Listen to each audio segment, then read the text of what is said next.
Toc toc, pasteur.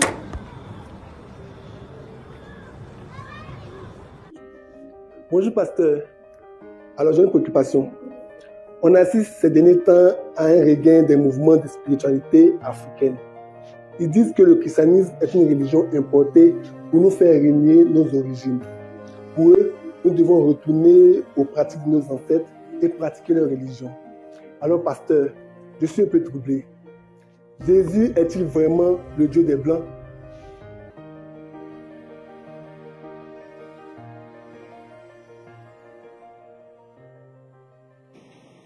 Amen. Alors, très belle question parce que c'est une question d'actualité et je prie que le Seigneur puisse, par sa grâce divine, par les mots, éclairer mon frère et ma sœur qui va entendre cette exhortation, ce message. Que Dieu, dans sa grâce divine, t'éclaire. Amen. Alors, la problématique est posée en termes de blanc, noir, religion des blancs, religion des noirs. La problématique est posée autour d'abord. J'ai plusieurs réponses à l'intérieur. Donc, on va commencer déjà par un des premiers points. Donc, j'ai le point de la race. J'ai le point en tant que tel du christianisme, du message de Jésus-Christ, de qu'est-ce qu'il est exactement. Et puis, un point sur l'élément de la colonisation ou de l'esclavage en tant que tel. OK? Alors, premier aspect donc de la question, c'est l'histoire de la race. Les gens posent la question à savoir, ils réfléchissent en termes de race, de couleur de peau, etc. Je voudrais te dire de prime abord que Dieu est un esprit et qu'il n'est pas dans les histoires, il est au-dessus de la race. Il n'y a pas de race pour Dieu. Amen. Il y a des hommes qu'il a créés et ils sont tous son image. Alors je vais te montrer cela simplement. Ma peau est brune, ok? Si vous prenez la peau de quelqu'un qui a la peau rose, blanche, comme tu veux, et que tu enlèves, y a-t-il une différence entre quelqu'un qui avait la peau brune et quelqu'un qui avait la peau blanche? Y a-t-il une différence? T'as-tu posé la question pourquoi il y a combien de groupes sanguins? Est-ce qu'il y a des groupes sanguins pour les noirs et puis des groupes sanguins pour les blancs? Est-ce qu'il y a des groupes sanguins pour les noirs et puis il y a des groupes sanguins pour les blancs? Si tu vois un squelette, fais-tu la différence entre un squelette de blanc et un squelette de noir? Dès l'instant où vous enlevez la couleur de la peau, dès l'instant où vous enlevez la couleur de la peau, tout le reste à l'intérieur, entre ce qu'on appelle les blancs ou ce qu'on appelle les noirs, est identique. On a le même sang, on a les mêmes qualités de sang. Nous sommes tous de la même origine, tous de la même origine. L'homme est différent du singe. On ne peut pas te faire une transfusion sanguine avec un singe. On ne peut pas te faire une transfusion sanguine avec un porc. On ne peut pas te faire une transfusion sanguine avec une espèce animale. Par contre, quelqu'un de Chine peut transfuser, s'il a le même groupe sanguin, à un Africain, à un Européen, à un Caucasien. Parce que nous sommes tous de la même origine. Alors, lorsque quelqu'un dit « revenons à nos religions ancestrales », de quelle origine tu parles? L'origine où on est venu en Afrique ou la première origine? Parce que nos parents, eux aussi, doivent chercher à revenir à l'origine de leurs parents. Et si on remonte ainsi la chaîne, on va aller là où toute l'espèce humaine a démarré. C'est-à-dire au premier créateur, Adam et Ève. Et la religion de nos parents, donc de nos traditions. Qu'est-ce que les premiers hommes, qui les premiers hommes priaient? Qui est-ce qu'ils adoraient? Qui est-ce qu'ils adoraient? Si tu remontes l'âge, du moment qu'on a tous la même origine, toutes les espèces qui ne sont pas d'origine humaine n'ont pas le même sang que l'homme, n'ont pas la même morphologie que l'espèce humaine. Nous avons tous la même origine, nous avons les mêmes capacités. Nous avons les mêmes capacités. Donc nous sommes la même origine. Alors Dieu qui a créé l'espèce humaine, c'est pourquoi la Bible n'en parle pas. Quand on lit la parole de Dieu, il y a des noirs, il y a des blancs. Mais si Dieu devait commencer à stigmatiser, lui là c'est un blanc, lui là c'est un noir, il serait lui-même l'auteur de ce qu'on appelle le racisme. Chez Dieu, tous les hommes sont égaux. Tous les hommes sont égaux. Il n'y a ni blanc, ni noir. L'esprit d'un homme n'a pas de couleur. L'esprit, l'âme n'a pas de couleur.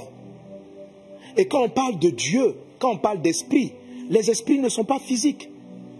Ils ne sont ni blancs ni noirs. Il n'y a pas des esprits africains, des esprits occidentaux, des esprits chinois. Non. Ça, ce sont des considérations totalement visuel. Totalement visuel. C'est pourquoi j'ai commencé par te dire, dès l'instant où on enlève la couleur de la peau, on se retrouve à l'intérieur, tous pareils. Peut-être, bien sûr, on va faire une différence. Il est grand, il est court, et puis avec des petites analyses, on peut savoir de quelle origine il était. Mais quand tu vois un squelette d'un singe, et puis tu vois celui d'un homme, tu fais totalement la différence.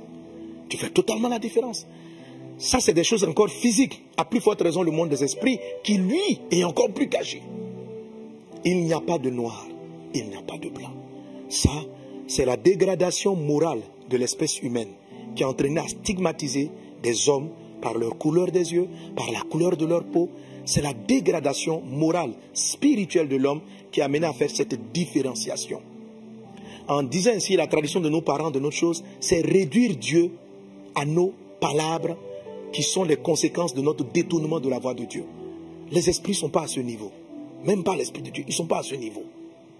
Ils sont au-dessus. Il n'y a pas d'ange noir, d'ange blanc, d'ange jaune. Il n'y a pas tout ça. Ce sont des esprits. C'est comme le vent. Le vent, le mot pour parler d'esprit, c'est le mot roi. Le vent. Tu connais un vent noir, un vent blanc, un vent asiatique, un vent jaune. Ça n'a pas de couleur. Et le vent, quand il commence à souffler, il traverse toutes les régions. Et c'est comme ça les esprits fonctionnent. Et ils n'ont pas de couleur. Ça, c'est des considérations totalement humaines. Et si on veut donc parler de partir à la religion de nos ancêtres, c'est à quel niveau on s'arrête les ancêtres? C'est à partir de quand les ancêtres commencent? Le premier ancêtre qui avait le point d'origine de départ, qui a fait de qui toutes les espèces humaines descendent. Pourquoi remonter à ton village? Pourquoi remonter à l'an 1700? Pourquoi remonter à 1600? Va encore plus loin. Va chercher l'ancêtre de l'ancêtre de l'ancêtre de l'ancêtre de l'ancêtre. Et tu vas te rendre compte d'un dénominateur commun, c'est que dans toutes les religions, dans toutes les parties du monde, il y a un être qui est reconnu comme ayant tout créé. Comme ayant tout créé. C'est lui-là qui est l'objet de l'adoration. C'est lui-là que nos ancêtres adoraient. Chez les Baoulés, ici en Côte d'Ivoire, le Nyamien, là, le créateur, c'est lui la première adoration. Un jour, l'apôtre Paul arrive dans un environnement, il trouve plusieurs statues. Et chez les Grecs, contrairement à ce que vous pensez, les Européens n'étaient pas chrétiens. Ce n'est pas leur religion de base. Si vous lisez le livre des Actes des Apôtres, vous allez voir par exemple, je donne un passage. Amen. Est-ce que quelqu'un avec moi donne un bon amen à Jésus? Hein? Si tu vas dans Actes chapitre 19, l'apôtre Paul arrive à Éphèse. Lisez les évangiles. Il va rentrer en Europe. Et c'est en Europe, en Grèce, en Turquie actuelle, qu'il va voir des idoles, des fétiches que les gens adoraient. Comme en Afrique. Partout, les gens ont toujours adoré ces esprits. Et l'apôtre Paul va prêcher la parole de Dieu. Au point où, en Actes chapitre 19, les gens se sont plaints. Il dit ceci, ces paroles ayant rempli de colère, ils se mirent à crier, grande est la Diane des Éphésiens. Éphèse, c'est en Turquie. Et c'est la partie européenne de la Turquie. Toute la ville fut dans la confusion. Et ils se précipitaient tous ensemble au théâtre, entraînant avec eux Gaius et Aristarque, Macédoniens, compagnons au voyage de Paul. Paul voulait se présenter devant le peuple, mais les disciples l'empêchèrent. Quelques-uns même, des Aristarque, des Azac, etc. Bref, et il va dire ceci, verset 34. Mais quand il reconnut qu'ils étaient juifs, tous d'une seule voix crièrent pendant près de 2 heures, grande est la Diane des Éphésiens. Et puis ils vont continuer à dire, mais que cette Diane-là, elle est révérée dans toute l'Asie, dans toute l'Europe. Donc, dans tout le monde entier. C'est-à-dire, il y avait une idole que leurs ancêtres adoraient depuis longtemps. Et l'apôtre Paul a mené l'évangile là-bas. L'apôtre Paul lui-même, il est d'origine juive, c'est-à-dire d'un côté de l'Asie. Ce n'est pas un Européen. Amen. Ce n'est pas un Européen. Donc, le christianisme n'est pas une religion européenne occidentale. C'est l'Europe qui a colonisé l'Afrique. Ce n'est pas le christianisme. Alléluia. Le christianisme ne vient pas d'Europe. Le christianisme, le message de Jésus, amen, vient d'Israël. Vient d'Israël et il n'a pas été diffusé dans le monde entier par la colonisation. Bien au contraire, ce sont les chrétiens qui étaient jetés en prison. Mais malgré cela, l'apôtre Paul va prêcher, va parler de l'amour de Jésus et la parole de Dieu va gagner, la Rome va gagner l'Europe sans coloniser qui que ce soit, sans imposer qui que ce soit. Et les hommes, de manière volontaire, vont jeter eux-mêmes leurs fétiches. L'apôtre Paul va prêcher ainsi dans un endroit, il va dire ceci. Vous avez écrit à un Dieu inconnu. Je suis venu vous parler de ce Dieu. Oui, je vous parle de ce Dieu, pour vous qui voulez venir de notre religion, ce Dieu qu'ils appellent Ignamien chez les Baoulés, Allah chez d'autres, etc. Ce Dieu qui a tout créé. C'est à lui qu'il faut repartir. Ésaïe chapitre 44, il ne faut pas aller adorer des bois que on prend une partie du bois, on fait une guitare, on prend une partie du bois, on fait une roue, on prend une partie de l'arbre, on fait quelque chose et puis on en fait un bois et on dit que c'est notre Dieu. Dieu a créé l'espèce humaine au-dessus de toute la création. Mais des esprits malins ont possédé le monde entier, pas l'Afrique. La Bible décrit leur chute depuis la chute de Satan. Ils ont possédé le monde entier. Le message de Jésus n'était ni en Europe, ni en Afrique, ni en Asie, ni en Amérique. Tous les peuples de la terre se sont détournés du Créateur et ont commencé à adorer des idoles, des fétiches, des objets qui ont été créés. Le même bois que nos parents prenaient pour aller faire le feu, c'est ce même bois-là, un esprit vient leur dire, voilà, adore-le. Ça a été une manière d'avilir l'espèce humaine. Le diable a toujours voulu avilir l'espèce humaine, l'avilir à adorer des rivières. Or, l'eau de la rivière, tu peux le prendre. Et qui donnait des pouvoirs à ces bois? Ce sont ce qu'on appelle des esprits méchants. Ils étaient dans le monde entier, pas seulement en Afrique, mais dans le monde entier. L'évangile de Jésus, l'évangile de Dieu est venu pour ramener le cœur des hommes à Dieu. Si vous lisez les évangiles, vous allez voir que l'évangile était prêché en disant de revenir à Dieu. Repentez-vous, reprenez le chemin de Dieu. Parce qu'à l'origine, ce n'est pas tes ancêtres. L'origine, c'est le début de la création. C'est ça l'origine, c'est ça les vrais ancêtres. Qui était-il? Qui adorait-il? Le Dieu qui a créé le ciel et la terre. Alléluia. Amen. Alors maintenant, pour parler de l'histoire de la colonisation et d'imposition des doctrines. Frères et sœurs, ça, ce n'est pas une affaire qui vient des Occidentaux vis-à-vis de l'Afrique. En Côte d'Ivoire, ici, beaucoup de peuples ont été colonisés par des peuples locaux. Quand vous partez, je donne un exemple dans la région de l'Est de la Côte d'Ivoire, dans la région de Bondoukou. Avant, à l'origine, vous avez ce qu'on appelle les Koulangos. Et les Koulangos ont été colonisés par les Brons qui venaient du Ghana. Ils sont installés. Là-bas, heureusement, il y a eu un mélange de coutumes. Mais si vous parcourez l'Afrique et le monde entier, c'est partout dans le monde. Les hommes ont toujours voulu prendre le territoire d'autrui, asservir un peuple, dominer sur quelqu'un. Et lorsqu'ils le faisaient généralement, ils leur imposaient leur divinité, les esprits qu'ils adoraient. Et ça s'est fait tout le temps. Ça s'est fait tout le temps. Depuis tout le temps. En Afrique ici, ce n'est pas une affaire de blanc et de noir. C'est une affaire d'un peuple qui vient dominer sur un autre peuple.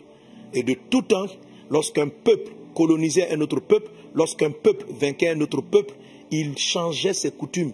Il essayait d'installer et d'instaurer ses coutumes. Par la ruse et par différents moyens, l'Occident a amené en esclavage beaucoup d'Africains, a colonisé et a imposé leurs croyances du moment. Ils ont imposé leurs croyances du moment. Mais la colonisation ne peut pas être le message de Jésus. Ce n'est pas le message de Jésus. Ce n'est pas le christianisme. Toute religion qu'ils ont pu imposer n'a rien à voir avec le message de Christ. Parce qu'en Jésus, le message de Jésus, tu ne fais pas du mal à ton prochain. Le message de la Bible, tu aimes ton prochain, tu respectes ton prochain, tu as de la considération pour ton prochain. Ça, c'est une apostasie, c'est ce que vous appelez le christianisme, que les gens sont venus pour prendre, pour spolier les personnes. Ça n'a rien à voir avec le message de la Bible. Ça n'a rien à voir avec le message de la Bible. C'est la raison pour laquelle je prêche constamment le message de Jésus, qui n'est pas une religion. Jésus n'est ni catholique, ni protestant, ni les églises évangéliques que vous connaissez. C'est un message. Et c'est ce message-là que l'apôtre Paul a prêché à toute l'Europe et qui a mené ces nations à se tourner vers le Christ. En tout cas, un bon nombre de la population. Et bien sûr, tout ce qui a de la valeur, tout ce qui est précieux est copié. Il y a des faux billets de 10 000 francs. Les gens ont copié les billets. Alors, tout ce qui a de la valeur a été copié. Il y a eu ce que la Bible prophétise comme étant l'apostasie, c'est-à-dire la perte de la foi. Et les gens maintenant se sont servis de la foi ou du message, ils l'ont corrompu, ça n'a rien à voir, ce sont des fausses doctrines. Ils l'ont corrompu et certains donc l'ont utilisé pour pouvoir asservir d'autres personnes. C'était des causes politiques et non le message de Jésus. Je veux te ramener au message de Jésus qui est venu pour te sauver, qui est venu pour te délivrer d'une chose qu'on appelle le péché. Le péché, oui. Parlant de Jésus, Jésus dit, voici l'agneau de Dieu qui ôte le péché de l'humanité. On n'a pas dit, voici l'agneau de Dieu qui vient imposer un pays. Voici l'agneau de Dieu qui vient imposer une race. La Bible n'en parle pas. Vous avez des termes qui vous permettent de comprendre qu'il y a des gens qui avaient des noirs. Il y a de nombreux noirs dans la Bible. Quand vous lisez par exemple Ketura, la deuxième femme d'Abraham, elle était noire. Et peut-être même qu'Abraham lui-même était noir. Peut-être même qu'Abraham. Jésus n'était pas blanc caucasien. Parce qu'il venait d'Israël. Et ils ne sont pas blancs caucasiens. Ils ne sont pas blancs caucasiens. Donc, j'ai vu souvent aussi des pasteurs, je comprends, parce qu'il y a une affaire de revendication de l'identité. Il y a une affaire de revendication de l'identité. Mais Dieu n'est pas au niveau de la bassesse où l'humanité s'est abaissée pour commencer à se condamner, à se juger. Quand vous partez, dernièrement, on parle des Rohingyas en Asie, où d'autres personnes se considèrent peuple. Lorsque Hitler allait vouloir, comment dirais-je, il voulait envahir toute l'Europe, il a envoyé le concept de la race aryenne. Et il a défini un type de personne. Parce que quand le cœur de l'homme est mauvais. Le cœur de l'homme s'est livré au péché. C'est livré à la violence. Et quand l'homme est comme ça, il a besoin de créer une différenciation pour dire, voilà ceux qui vont régner sur un tel, voilà ceux qui vont régner. Donc il y a des menteurs et des faux qui ont commencé à faire croire et qui ont écrit des thèses totalement mensongères que, de la même manière que Hitler a voulu le faire pour des propres Européens. De la même manière qu'il y a des personnes, et même en Afrique ici, en Côte d'Ivoire ici, il n'y a même pas 100 ans, il y a des ethnies, lorsque un membre de cette ethnie s'assoit, parce qu'ils ont colonisé d'autres peuples, le monsieur ne peut pas s'asseoir sur la même chaise, il s'assoit par terre. Donc si c'était l'Afrique, les Africains qui avaient le pouvoir, qui avaient eu les ressources, peut-être que l'Afrique aurait imposé ses religions à l'Europe. Parce que ça a toujours été ainsi. C'est le plus fort qui domine le plus pauvre, le plus faible, et qui lui impose ses règles. Mais c'est ce que Jésus condamne. Cette méchanceté qui est dans le cœur de l'homme. Cette haine qui est rentrée. Quand vous lisez Genèse chapitre 6, la Bible dit que le cœur de l'homme, les hommes devenaient de plus en plus violents. La violence est-elle noire? La violence est-elle blanche? La violence est-elle asiatique? Est-ce que les péchés ont des couleurs? Est-ce qu'il y a des méchants en Asie? Oui. Il y en a en Europe? Oui. Il y en a en Afrique? Oui. Est-ce qu'il y a des gens qui colonisent en Afrique, en Asie, partout? Oui. Est-ce qu'il y a de la haine, de l'adultère, des crimes dans tous ces pays? Oui, il y a des crimes partout. Parce que le péché n'a pas de couleur. Le péché n'est pas africain. Le péché n'est pas occidental. Le péché n'est pas japonais, n'est pas chinois. Le péché, il est en dessous de la peau.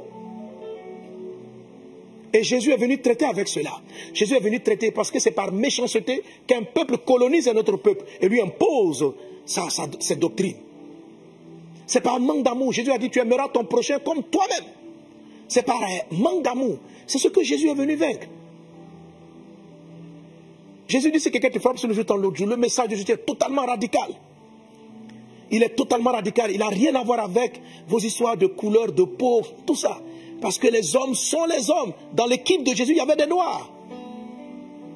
Mais la Bible ne mentionne pas, parce que dit que quelqu'un est noir, c'est déjà stigmatisé et c'est déjà marqué des traits de racisme. Donc, le mentionner même, c'est rabaisser la grandeur de Dieu. Le mentionner même. Un Dieu pour les blancs, un Dieu pour les noirs. Dieu n'est pas à ce niveau. Ce sont des esprits. Il n'y a pas péché blanc, il n'y a pas péché noir. Pourquoi vous ne dites pas, maintenant, revenons au péché africain, on va revenir, il y a quel péché? Est-ce qu'il y a une manière de... Il y a un péché, on dit, bon, les Africains sont... Les mêmes mots, vous les retrouvez en Europe, en Afrique, en Asie, partout. Les gens étaient en Inde, là-bas, les Amérindiens. Là-bas, il y avait aussi des crimes. Là-bas aussi, il y avait des vols. Là-bas aussi, il y avait tout ça. Le péché n'a pas de couleur. Le péché n'a pas de race. Jésus est venu ôter le péché. Pas débattre sur une affaire de comment on prie, mais débattre sur une affaire du péché qui vous amène à vous entretuer, à vous détruire. Et ce péché-là, sa conséquence finale, ce n'est pas sur la terre. C'est quand tu vas devenir squelette, où tu n'as ni couleur de peau, ni là. Quand ton esprit va aller chez Dieu, où il n'y a ni race, ni blanc, ni noir, c'est là que le péché va réapparaître. Le péché qui n'est pas blanc, le péché qui n'est pas noir, le péché qui n'est pas rouge, qui est mondial, va te condamner. Mais maintenant, si tu donnes ta vie au Seigneur Jésus, il ôte cette condamnation. Il est mort à la croix pour effacer tes péchés. Jésus n'est pas dans vos histoires de religiosité ou de colonisation. Les gens ont colonisé, vous imposé leur religion, qui est même pas le christianisme, qui est une corruption du message de Jésus.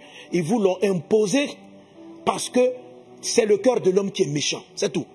Et que quand un autre village ici a colonisé l'autre, il lui a imposé ses fétiches, il lui a imposé ses traditions. Si c'était l'Afrique qui partait là-bas, l'Afrique aurait fait pareil.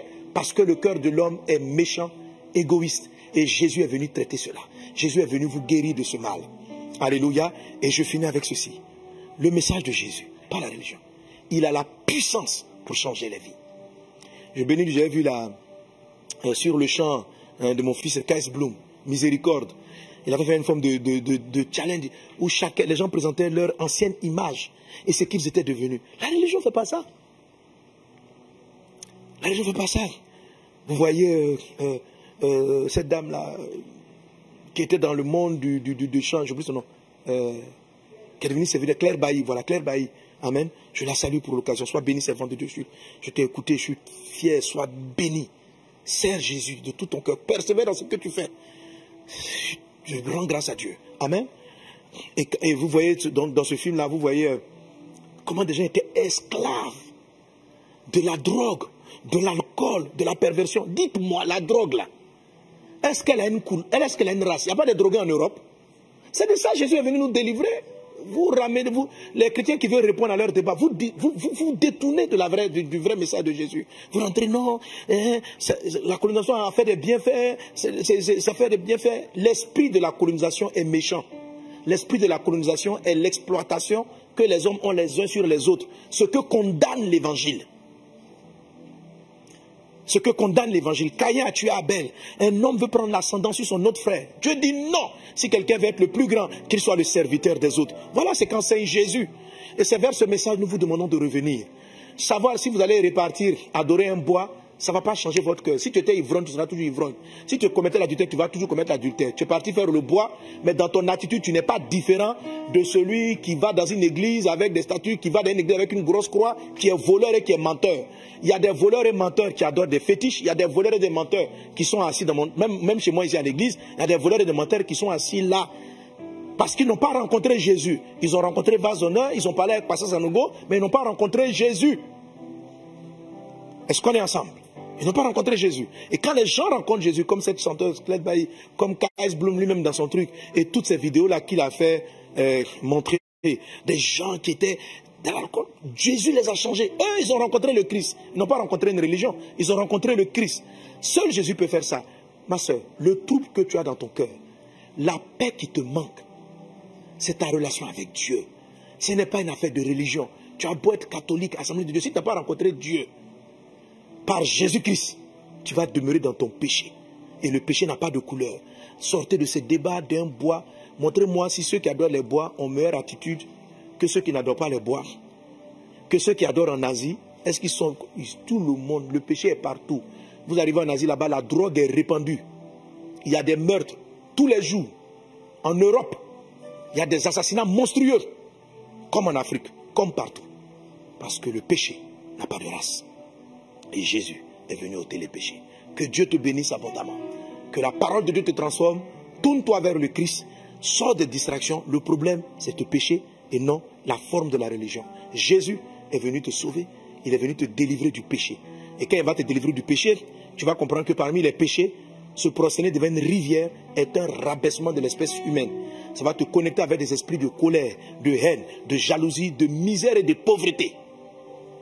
Et ça va détruire ta vie. Ça a été ça la faiblesse des nations. Que Dieu vous bénisse abondamment. Soyez bénis. Amen. Rendez-vous ce mardi à 12h30 GMT au Mohamed Sanogo Live avec le pasteur Mohamed Sanogo en direct sur Facebook, YouTube et Instagram. Abonne-toi, like et partage.